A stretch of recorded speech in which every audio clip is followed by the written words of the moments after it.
a woman on her way home accidentally witnessed a murder. Before she could escape, the killer noticed her. She didn't know what to do and could only weakly shield her daughter beneath her.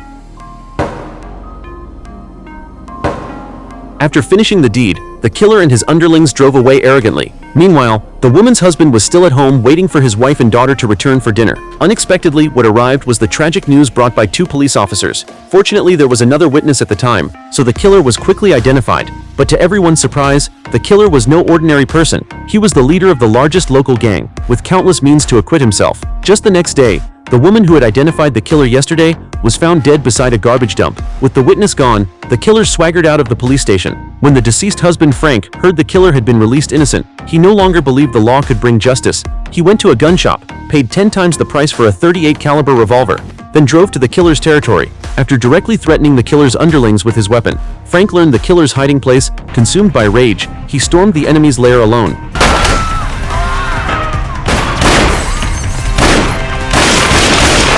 Outnumbered, Frank was quickly pinned to the ground, unable to move. The killer arrogantly stepped forward, looking over this foolhardy man. He asked with interest why he had come. When he learned Frank was seeking revenge for his family, the man looked completely indifferent, as if he had merely crushed 2 ants. He utterly humiliated Frank on the ground, not noticing the dropped revolver nearby.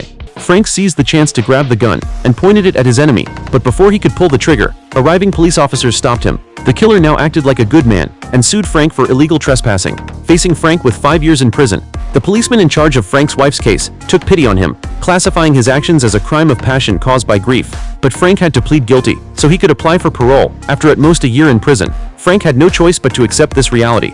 His heart was full of grievance and resentment, not knowing this was actually fate's best arrangement. He would use this year to undergo a complete transformation.